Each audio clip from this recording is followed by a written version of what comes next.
Hello friends, आज हम class 4 की ईवीएस की न्यू बुक का चैप्टर 4 पढ़ेंगे जिसका नाम है ग्रोविंग अप विद नेचर। मतलब कि नेचर के साथ, प्रकृति के साथ बड़ा होना। ग्रो करना मतलब बढ़ना। तो स्टार्ट करते हैं लेसन को। A journey through a forest. कि जर्नी कहाँ से करेंगे, कि ये एक जर्नी है कहाँ, जंगलों में से एक जर्नी है। एक यात्रा का वर्णन किया गया इसमें। Reena and Amit were excited about a family trip. Reena और अमित दो बच्चे हैं, वो एक्साइटेड थे अबाउट ए फैमिली ट्रिप, कि वो एक फैमिली ट्रिप पर या यात्रा पर जा रहे हैं। They were going to their village near a forest. वो कहाँ जाएंगे, अपने गाँव में जाएंगे जो कि कहाँ पर है, एक फॉरेस्ट, एक जंगल के पास है। It was the time for harvest festival. कि जो जब वो जा रहे हैं तो वो वहाँ पे हार्वेस्ट फेस्टिवल का टाइम, मतलब हार्वेस्ट फेस्टिवल होते हैं जो फसलों से रिलेटेड फेस्टिवल होते हैं। जैसे कि बिहू फेस्टिवल होता है जो धान की कटाई के समय, बुआई के समय मनाया जाता है। तो फसलों से रिलेटेड जो भी फेस्टिवल होते हैं उनको हार्वेस्ट फेस्टिवल कहते हैं।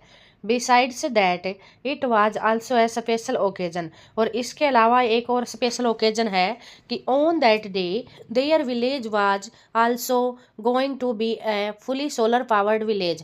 कि एक और अच्छी बात है या एक और अच्छा ओकेजन है, अच्छा अवसर है कि इस दिन उनका जो गांव है वो फुली सोलर पावर्ड विलेज हो गया है। सोलर पावर विलेज क्या होता है, आजकल जैसे कि तकनीक अपनाई जा रही है, जैसे कि इसमें दिखाया गया है, जैसे ये शीशे टाइप में होते हैं, इनको धूप लगने से एनर्जी मिलती है, जिससे गांव में पंखे वगैरह चलाए जाते हैं। आजकल खेतों में भी इनका यूज किया जाता है, ट्यूबवेल भी चलाए जाते हैं, तो इससे बिजली की बचत होती है।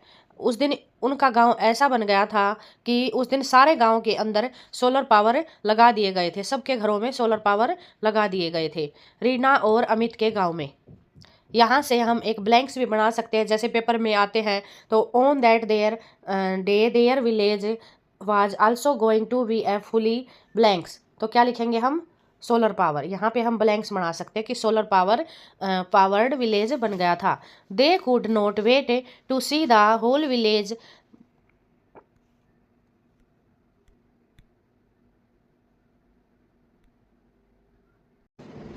तो यहाँ पर हमें पता चलता है कि इस दिन उनका गांव फुली सोलर पावर्ड बन गया था।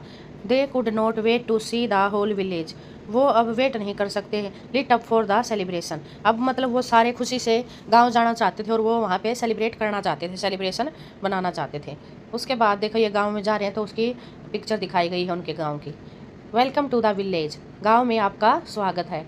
As they entered the village, जब उन्होंने विलेज में, गांव में इंटर किया, childrens noticed tree full of bright orange red flowers. जैसा कि आपने पिक्चर में दिखाई दे रहा है कि एक ट्री दिखाया गया है जिस पर ऑरेंज और रेड फ्लावर दिखाई दे रहे हैं। बच्चों ने भी इस ट्री को नोटिस किया। Reena asked what are those flower called. कि इन फूलों को कैसे क्या कहा जाता है। जैसे कि रोज़ के प्लांट पे फ्लावर लगते हैं तो रोज़ फ्लावर होते हैं, जैसे लोटस फ्लावर होते हैं। तो रीना ने पूछा कि इन फ्लावर्स को क्या कहा जाता है। Her father smiled and sad. उसके पापा जी ने स्माइल किया, हंसे और बोले दिस इज़ ए प्लास्ट्री। यह एक प्लास्ट्री है। ऐसा जैसे कि आपके पेपर में ऐसा आता कि पिक्चर दे दी जाती है और उनके नाम लिखने को दिए जाते हैं। तो इस पिक्चर को भी आप याद रखना कि ऐसा पिक्चर ट्री की पिक्चर है तो उसका नाम है प्लास्ट्री। तो वहाँ पर आप प्लास्ट्री लिख सकते हैं, यहाँ पे प्लास्ट्री की स्पेलिंग याद कर लेना।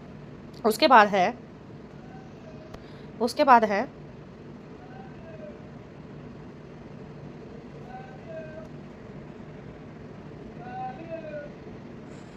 हर father smiled and said this is a palash tree when the flowers bloom on this tree. जब इस ट्री के ऊपर फूल फ्लावर्स ब्लूम होते हैं, मतलब फ्लावर्स खिलते हैं, then entire forest looks reddish orange. जब ये जो ट्री है जो फॉरेस्ट के अंदर, जब इसके ऊपर फूल उगते हैं, खिलते हैं, तो जब सारा फॉरेस्ट जंगल रेडिश ऑरेंज, मतलब रेड और ऑरेंज के कलर का जैसा दिखने लगता है। फ्रॉम ए डिस्टेंस, मतलब थोड़ी सी दूरी से। So palash is called the flame of the forest. यहाँ से भी ये इंपॉर्टेंट लाइन है, इसको आप बच्चों याद रखना कि प्लास इज द, यहाँ पे ये इंपॉर्टेंट लाइन है सारी, कि palash is called the flame of the forest. यहाँ प्लास को भी ब्लैंक्स बना सकते हैं हम। Blanks is the called the flame of forest, या फ्लेम को भी ब्लैंक्स बना सकते हैं कि palash is called the blanks of the forest. तो यहाँ पे हम किसी भी साइड से ब्लैंक्स बना के इसको क्वेश्चन के रूप में याद कर सकते हैं।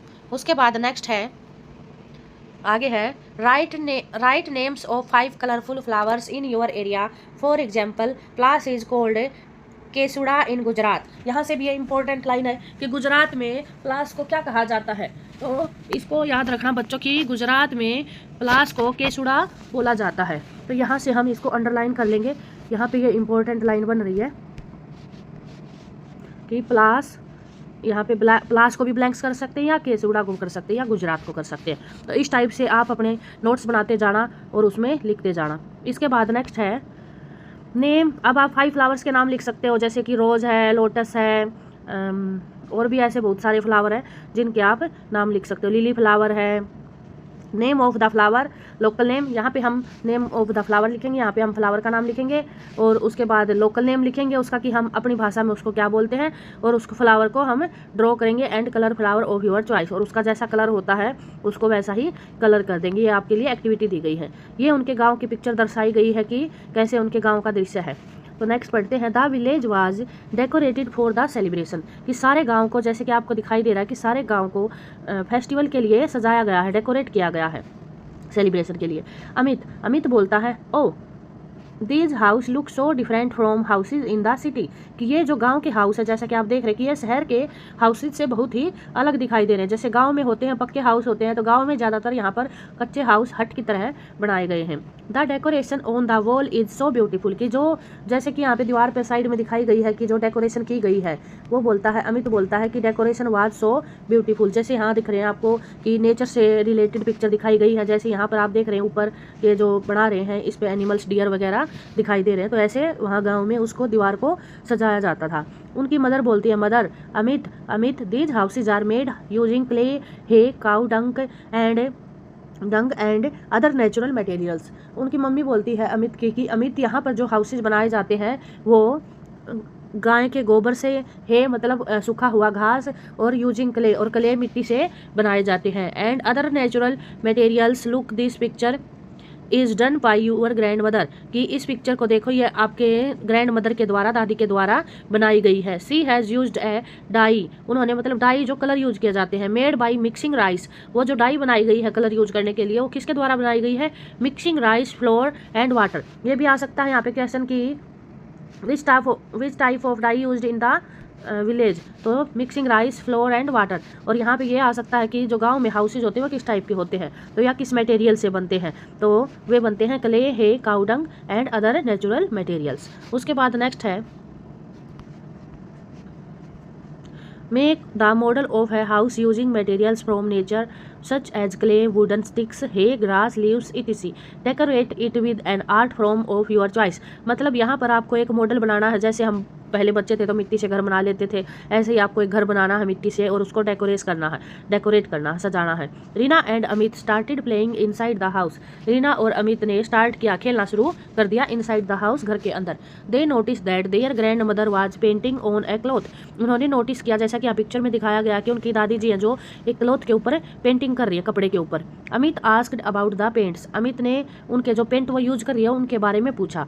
The grandmother told the children that the paint was made of natural extracts of flowers, कि जो पेंट बनाए गए हैं, उनकी दादी ने बोला कि जो ये पेंट मैं यूज कर रही हूँ, ये पेंट किस चीज़ से बनाए गए हैं, फ्लावर से, लीव्स से, पत्तों से, and with the powdered coloured stones, और पाउडर मतलब कलर्ड स्टोन को पाउडर करके बनाए गए हैं।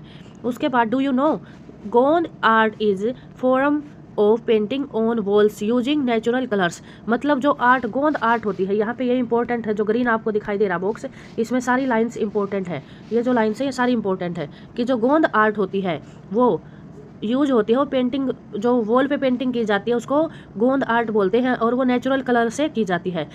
The artist make pictures of nature like trees, animals, birds and humans, कि व्हाट इज ए गोंद आर्ट, ऐसे क्वेश्चन आ सकता है कि गोंद art is a form of painting on walls using nature colours, ये आंसर आ सकता है, आप उसमें लिख सकते हैं कि व्हाट इज ए गोंद आर्ट। तो the artist make pictures of nature like trees, animals, bird and humans. उसके बाद है let us prepare a natural die, कि ये एक्टिविटी दी गई है कि जो एक्टिविटीज़ में दिखाई गई है उनको करके हम एक नेचुरल डाई मतलब कलर बना सकते हैं। Collect some flowers, leaves, barks and roots such as beetroot, hibiscus and marigold, जैसे ऊपर फ्लावर लिखना आया था तो मैरीगोल्ड भी लिख सकते हैं आप, हिबिस्कस लिख सकते हैं। हैव कलरिंग प्रॉपर्टीज कि जो कलरफुल फ्लावर होते हैं उनको हम इकट्ठा कर सकते हैं। उसके बाद क्या करना, डाई बनाने के लिए पहले हमें फ्लावर्स और पत्ते इकट्ठे करने हैं। उसके बाद boil any of the collected plant parts and approximately 1 and 2 liter of water for 30 minutes to an hour covering the container with a plate कि हमें इसको 1 या 2 लीटर पानी में डाल के इनको फिर 30 मिनट्स तक बाउल करना है, उबालना है पानी को। Please take help from your teacher और एन एल्डर कि जब आप ये काम करें, आप बच्चे हैं 4th क्लास में है तो आप अकेले ना करें। अगर आप स्कूल में कर रहे हैं तो टीचर की हेल्प करें, और अगर घर पर कर रहे हैं तो पेरेंट्स की या बड़ों की हेल्प से करें। स्टेप 3 में क्या करना है, strain the liquid to remove the plant material कि फिर स्ट्रेन मतलब उसको छानना है, और फिर जो लिक्विड है उसको रिमूव कर देना है। मतलब जो पत्ते वगैरह हैं, फूल वगैरह हैं, जो उनका कलर निकल गया होगा उस पानी को अलग करना हमें, और मटेरियल को अलग करना उसको छान के, living behind the natural die, और उसको छोड़ देंगे। नाउ ट्राई टू पेंट, अब ये इस प्रकार से हमें हमारी नेचुरल डाई बन गई है। Now try to paint a piece of cloth such as a light coloured handkerchief and hand towel using the dye. अब हम कोई कपड़ा लेंगे, जैसे कि हैंकी ले लेंगे या टावल ले लेंगे, और उसको डाई करने के लिए रखेंगे। You have prepared note that you need to soak the cloth overnight, और ये आपको ध्यान रखना है कि उसको सारी रात सोक करने के लिए रख देंगे हम। Squeeze it and dry it the next morning, और उसको उसके अंदर ही छोड़ देंगे पानी के अंदर, और उसको सुबह मॉर्निंग में नेक्स्ट मॉर्निंग में सुखाएंगे, हम ड्राई करेंगे। उसके बाद ये जैसी जैसी पेंटिंग, जैसे कि उन हाउसेज पे, हट्स पे जो पेंटिंग की गई थी नेचर की, वैसी यहाँ पे दिखाई गई कि ट्रीज की और एनिमल्स की। The children were curious to see the tools used for farming and extracting honey, और यहाँ पर चिल्ड्रंस क्यूरियस है मतलब जिज्ञासु है कि टूल्स जानने के लिए कि किन से फार्मिंग की जाती, खेती की जाती है, और एक्सट्रैक्टिंग हनी मतलब हनी, बच्चे यह जानने के लिए जिज्ञासु हैं कि कैसे खेती की जाती है और कैसे हनी मतलब शहद को निकाला जाता है। There were earthen pots and bamboo baskets कि यहाँ पर अर्दन पोट्स मतलब मिट्टी के घड़े हैं, और बैम्बू बास्केट्स हैं मतलब बांस से बनी हुई टोकरियाँ हैं। इन द हाउस घर के अंदर, टू स्टोर ग्रेन्स जिनमें ग्रेन्स को रखा जाता है, जैसे अनाज को रखा जाता है। Earthen pots were lined inside the neem leaves कि उसके अंदर क्या होता है कि नीम लीव्स की लाइन बनाई जाती है। The bamboo baskets were coated with cow डंक, और जो बैम्बू की बास्केट होती है उनको गाय के गोबर से कोट किया जाता है, उसके ऊपर गाय के गोबर की कवर किया जाता है। इन द आउटसाइड बाहर की side, with this method the stored grains remain protect from insect and pests, मतलब यहाँ पर जो ये दिखाया गया है कि नीम की पत्तियों से वो किया जाता है, मटकों को ऐसे रखा जाता है तो इसके अंदर लगाया जाता है। मटके के अंदर जैसे ग्रेन्स अनाज डालते हैं तो उसके अंदर हम नीम की पत्तियाँ डाल देते हैं जिससे उसमें कीड़े नहीं लगते, तो इस प्रकार से उनको इंसेक्ट से बचाया जाता है, कीटों, छोटे छोटे कीटों से बचाया जाता है। इसके बाद आगे बताया गया है कि the Jenu Kurubas is a tribe from Karnataka कि यहाँ एक जनजाति है जो ट्राइब है कर्नाटका की जिसका नाम है जेनु कुरुबास, तो इसको हम अंडरलाइन कर लेंगे, ये इंपॉर्टेंट है। जहाँ पर भी ग्रीन बॉक्स में जो बताया गया है वहाँ से क्वेश्चन पक्का आता है कि यहाँ पे जेनु कुरुबास जो एक जनजाति है कर्नाटका की। Their name comes from the word jenu which means honey कि जो जेनु है, जो वर्ड कहाँ से आया है, जो इनकी जाति का नाम आया है जो जेनु कुरुबास, वो कहाँ से आया है, वो जेनु वर्ड से आया है। जेनु वर्ड का मीनिंग क्या है, यहाँ से आपसे ये क्वेश्चन बन जाएगा कि what is the meaning of the jenu, तो जेनु का मतलब है honey. When they collect honey from beehives, वो छत्तों से मतलब मधुमक्खी के जो छत्ते होते हैं उनसे हनी को कलेक्ट करते हैं। जो ये जाति बताई जा रही है जनजाति, वो हनी को कलेक्ट करने वाली जनजाति है।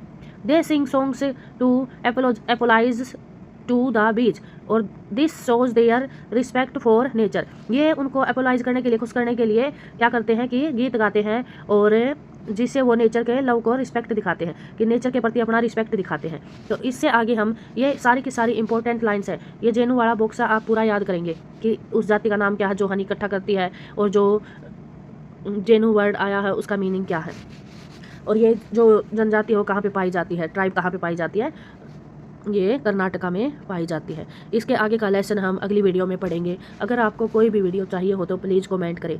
Thank you.